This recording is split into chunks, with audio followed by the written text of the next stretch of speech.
I hope that didn't get that. I just burped.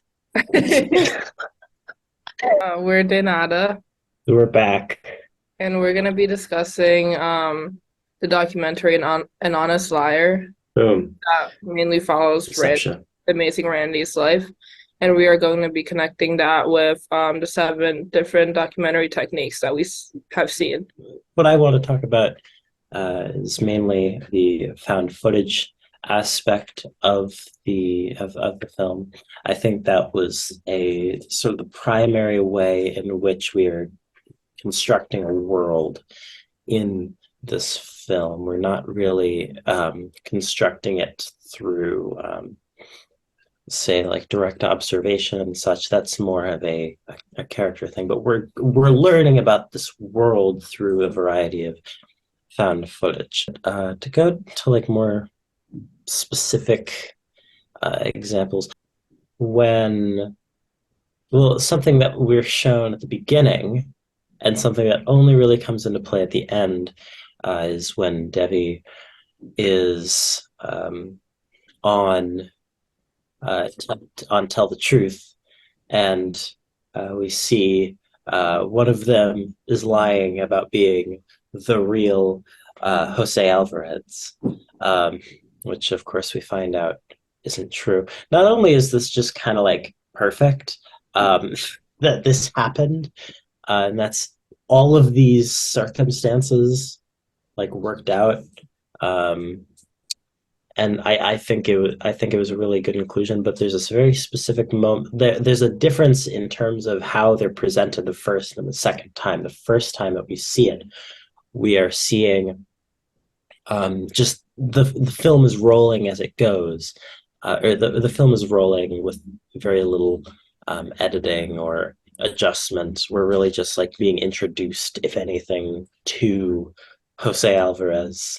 Um, and another something that's um, exceptionally noteworthy about this, we aren't introduced to the real at this point in the film. We know Devi as Jose Alvarez, but we aren't introduced to Jose by direct observation or in the same way that we're introduced to Randy. And instead, we're thrown into a world of deception um, by us in that moment, sort of having to guess or and not knowing which one of them is the real one. And then we cut forward in time. We get to the point we've found everything out. We know about Jose, and that Devi isn't actually Jose, um, and we see the same clip again. Only this time we hold on. Well, we see the later half of the clip, which is Jose standing up and revealing himself on the show, and then but there's a very specific moment. It's I think it's a J cut um, between the later portion of the show and um, the beginning portion, where it just holds on Devi's face. And I'll just refer to him as Devi for the rest of this because we're kind of thrown in.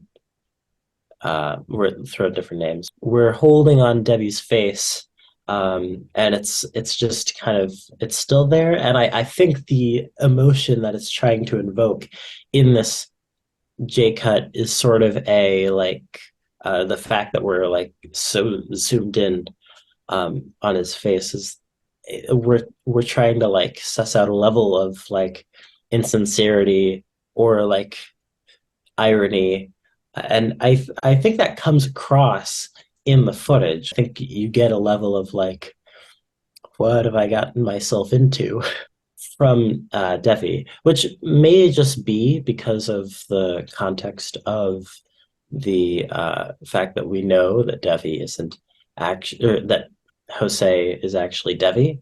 But it to me it really works as like a moment. That's a way that I think the found footage um, both carries on the story and elevates the emotional potency of the story, while also like building the world and showing us this sort of realm. There's a level of bygone era ness of a lot of these, which I think that comes into play um, at the beginning. I think that a huge part of this is sort of a big part of the movie uh, from just sort of a context standpoint is the fact that Randy was this magician, this like big old magic man.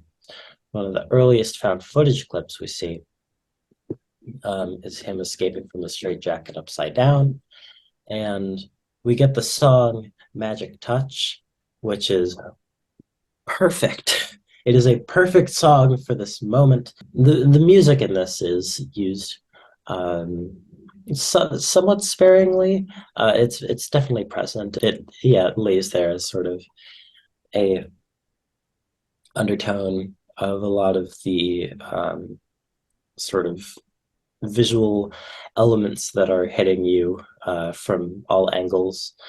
But this song specifically is, well, firstly, it's a diegetic song. It takes place in the, we all know it's a song, and all of the people in the footage can hear the song. And it, well, firstly, obviously, it's a little bit, it's revolved around magic, but the fact that it's like a sort of jazz tune and something very easy listening, all of this, it both invokes a sort of it invokes the past, and it also invokes a feeling of sort of heroicism in Randy. It really gives Randy like main character energy, which is what we're looking for in this documentary. This is very much a documentary in which Randy is supposed to be like the hero or the like protagonist,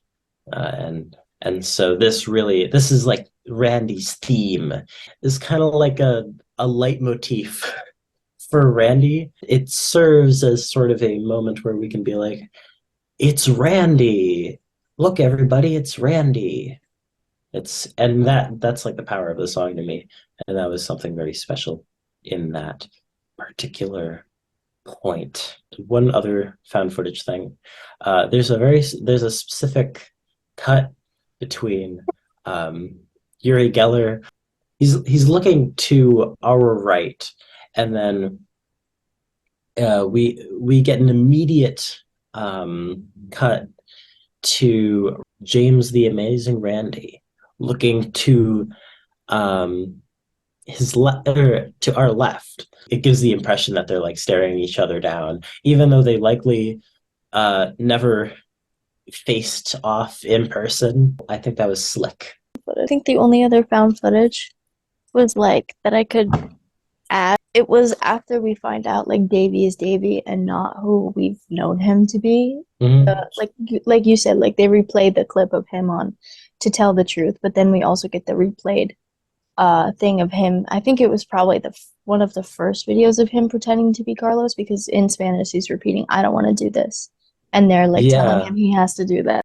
yeah, and that clip too, uh, that works very well alongside an interview of Devi essentially saying that it was really hard to keep character and that it was really uncomfortable to like feel so fake, but like he had to keep on going with it.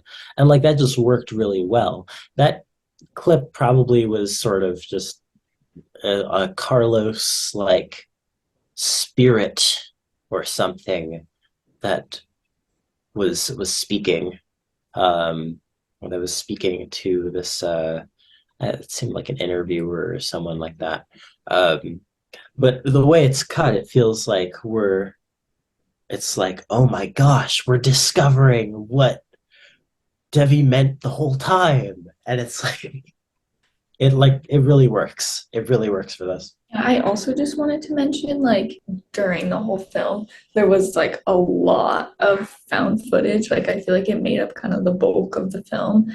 Mhm. Um, and I think like the purpose of it was probably just to kind of bring back like the vitality of like the whole like magician and all that because Yeah. um, obviously they're telling it from the past and it's Hmm. not as like significant anymore, and this kind of Yeah. just brings it back into like the realism and like authenticity of magicians, and kind of also brings the audience back into it because I mean for me, like I didn't know of Randy or Uri Geller or any of those people. Yeah.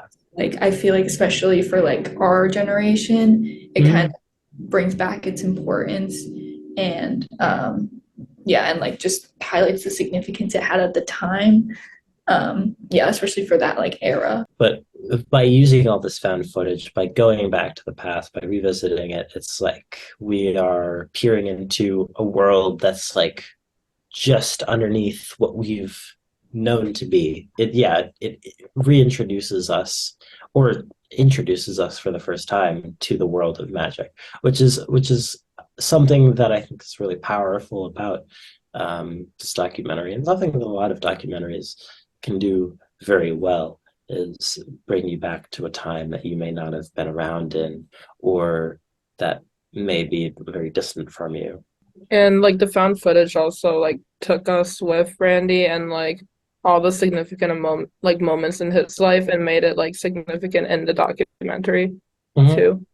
And I also Yeah. think it was just a lot more entertaining to watch the old footage than just watching like interviews of people talking about it. Like we could actually see it like in real time. Interesting. Yeah. To kind of transition into Vox Populi, there are a couple of instances. The Vox Populi in this tends to serve a purpose of really just depicting the general audience and the average viewer as very gullible. The first one we see, it's not actually someone going out into like New York and being like, "What do you think about Uri Geller?" I mean, I think a lot of this stuff was a lot more relevant in the 70s, and as a result, I think it makes a lot more sense for them to stitch together newscasts of people um, being interviewed on the news. I think that makes a lot more sense because we're getting both the perspective of the past. It's keeping us in that era, but we're sort of finding out what people thought at that time. The first one I think we get is about channelers. People are like, I'm really feeling the vibes coming off of him and stuff like that. A variety of um, positive responses, which I mean, if well, firstly, if you're going to a location that has people that are going to see a person, like a channeler, most likely those people are more likely to believe them than than the public. Um, and we aren't really given the perspective of um, any like audience members who are like, yeah, this is definitely phony. This is 110% just a bunch of bologna sandwich. We don't get that. There were probably people who thought that. There, just as there are plenty of non-gullible, rock solid concrete people today, I've heard they're around.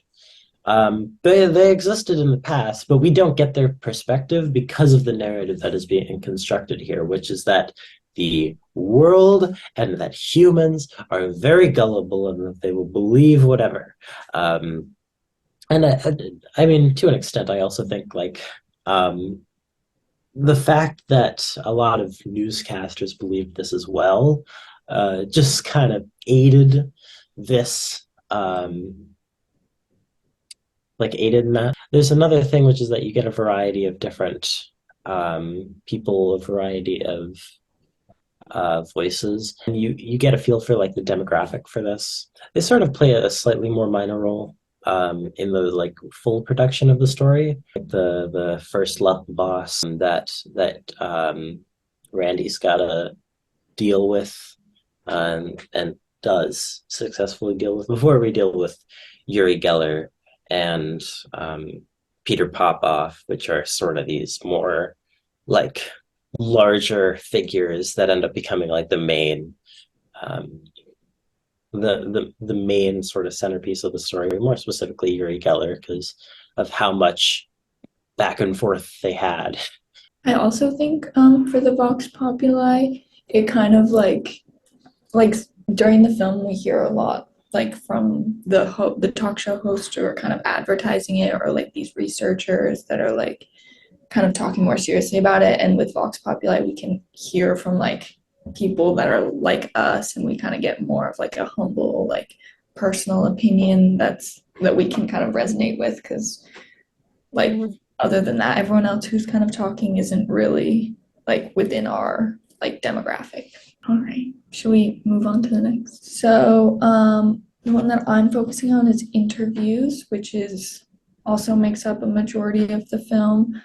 We obviously hear from Randy, like present day Randy, kind of obviously recounting his life experiences because it's a biographical documentary.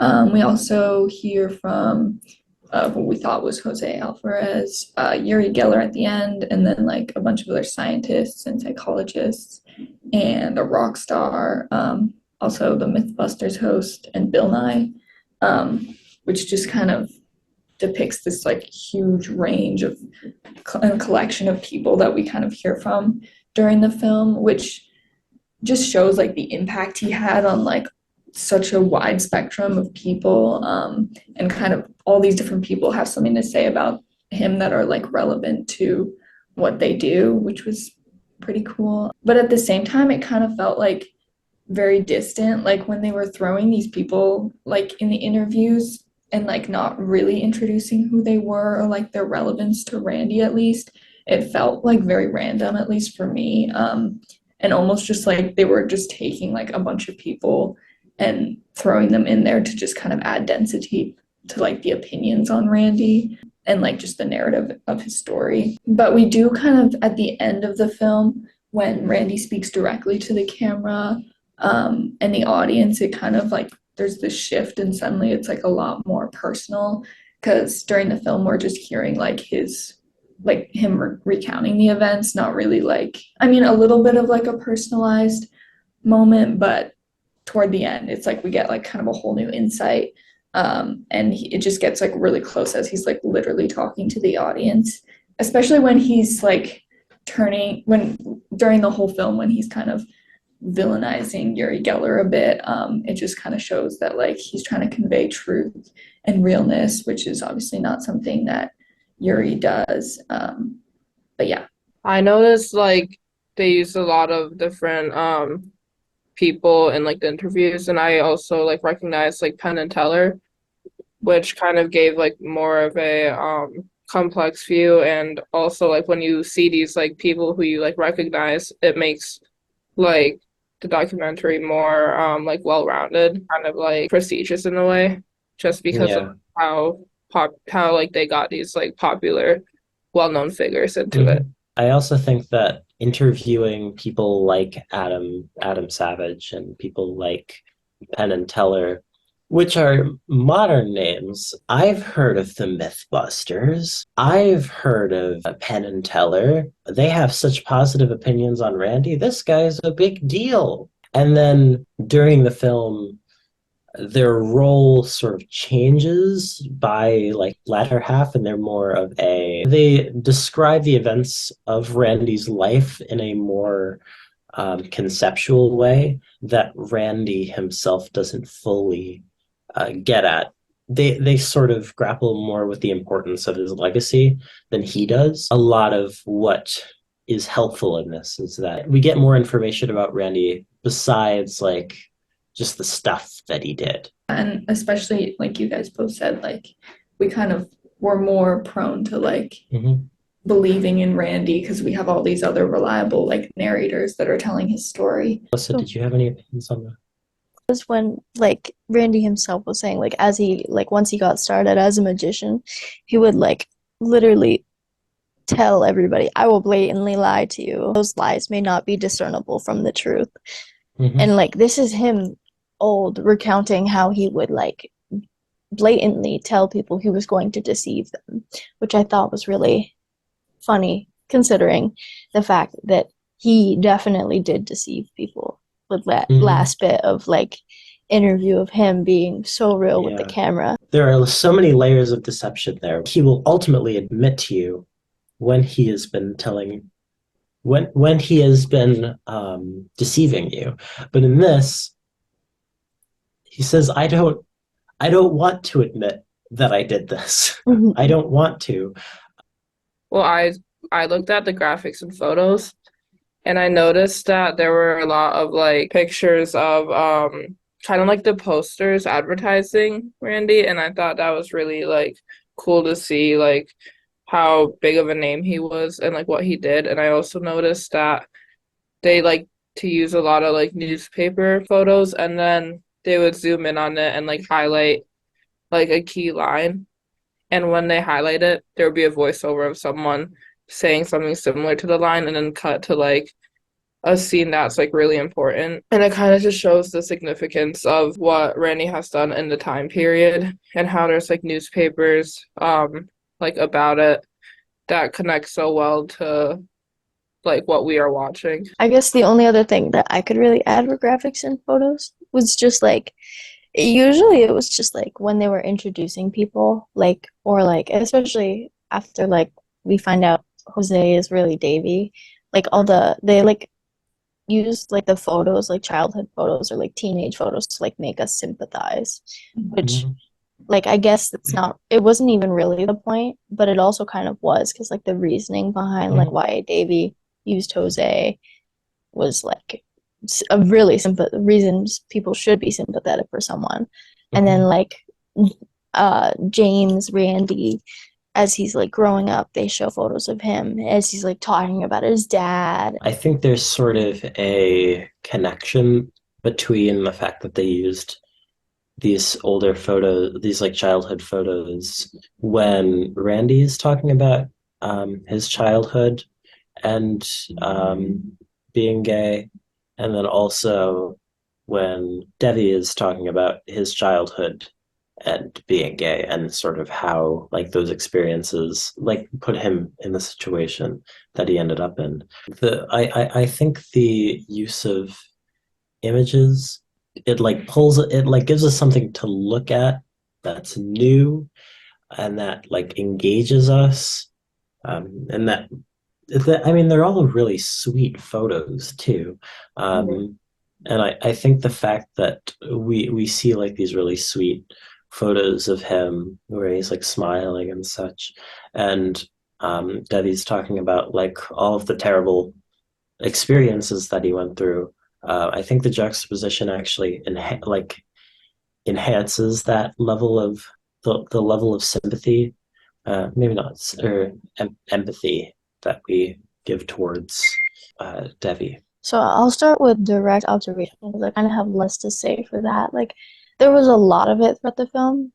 Oh, as things were playing out, there was more so like a lot of direct observation for like James Randy now versus then because obviously the camera wasn't following him around through these things. So the big one was like how the camera was just like following him. You could tell it was following him because it was just like it was shaky, it was handheld, it was like literally just walking after him, like tracking him, but not necessarily in a tracking shot. As he's going in front of these audiences at like what I presume to be somewhere around his mid to late 80s. And he's talking about like the frauds he's exposed and how they profit off of such lies that they use and that or like that he'll occasionally like do some of the tricks he did as this old man. And he's just like, but it was just them showing him engaging with these people. Like there was a few times he would be stopped in a hallway to take pictures with people, especially like young women, I think, which was kind of ironic, be gay, but it's just like following him as he tours and travels, which is like it was really random to put in the middle of the film and like considering like what we were learning about him, which was really funny because I think like at that point is when it kind of starts to shift. Not really a theme. It's not really shifting the theme, but it's kind of shifting the focus on like how we should be seeing Randy.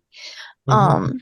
Especially because the second bit of direct observation that I found was also like what Anik you talked about for like an interview, the last bit where he's talking about like that he knew that Davy was like not Jose and that he just didn't want to admit the guilt, I think is what Naina said about that too. Mm-hmm. And I was calling that direct observation in my head because like it's more so like I'm not sure if the directors and the interviewer knew specifically about the fact that he knew at that point yet, but you could kind of like it was kind of how it was unfolding for us. This was the first time that we were seeing that Randy knew and that he didn't do anything about it and that he just let it happen. That we were literally ultimately kind of being, again, I think it was already said, like we were being deceived by the ultimate deceiver who hated deception, which Mm-hmm. was kind of, again, ironic. I don't know if I can technically use contrapuntal for this because it's not specific like sound or music, but I hope that context fits. But those were the two big ones that I saw. Mhm.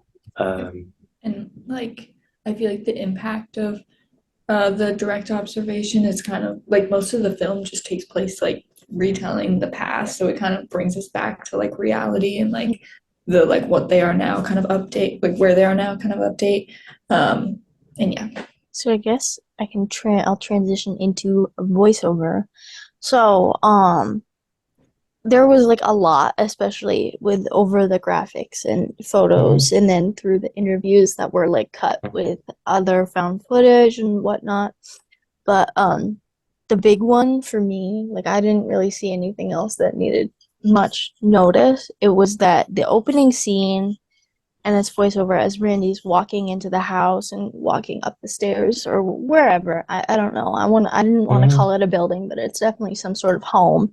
And he says some people cannot believe that a magician can fool them in such a way that they can't figure it out. But magicians can and magicians do. And then the last um voiceover of the entire thing, which I think is, I guess, technically, is some people cannot believe that a magician can fool them in such a way that they can't figure it out again. And mhm, I just think it's also contributes to that because the beginning, it's we're introduced to Randy and we don't quite know who he is yet for like who didn't already know who he was. mhm, And it's just really funny because you like hear that and you're like, oh, okay, so he's gonna be talking about how he made people like realize that they weren't figuring it out, or like showing people how they could figure it out, or like why they weren't figuring it out. And then at the end, the repeated line of what he first said was just like he deceived us and we didn't know, like in general, but also just I guess in general about how easy it is to deceive people, not even just like by a magician, but how easy it is to deceive people. And I think, Naima, you were talking about people's gullibility with your found footage and the Vox Populi, like mhm. just that in general. I think it really Yeah. contributes to how again, like with the direct observation, the kind of shift. And there isn't sort of an omniscient, uninvolved narrator, Mhm. which I think aids the film. I think if we had a sort of omniscient person explaining everything, it would take away from the valuable information that we get from Randy and even from all of the interviews of the people that weren't directly involved, as well as everyone that was directly involved, of course. Yeah, we definitely get like the story from all angles because not only do we just hear like Randy's personal perspective, we can also like hear from like all these other like audiences around him and kind of how they saw him. Any reenactment in the documentary, Yeah. as far as I'm aware, unless they were really, really good at it, and I mean really good at it, there was no reenactment. The closest thing that I could think of, maybe the director was like, hey, look out the window, like when the police were there. That's kind of reenactment. And I don't think it needs it either. I think everything that, I mean, there really wasn't anything off camera that was vital to the story.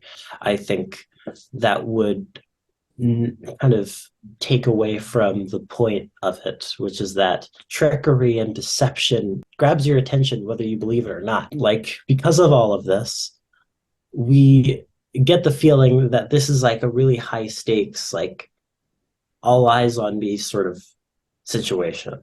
And I think reenactment would just take away from that. I feel like the main like part that reenactment comes kind of blurry in the film is like we don't really like assuming it's direct observation, like especially when Randy and Jose are getting married at the end, like if that was actually them getting married like in real time, or did they just kind of reenact that little moment of them? Oh, yeah.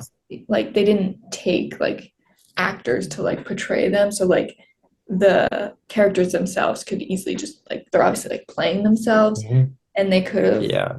reenacted that. So it's like a little fuzzy there, but Yeah. other than that, It'd be really cool if I could do like a magic trick or something at the end of this, or like if any of us did.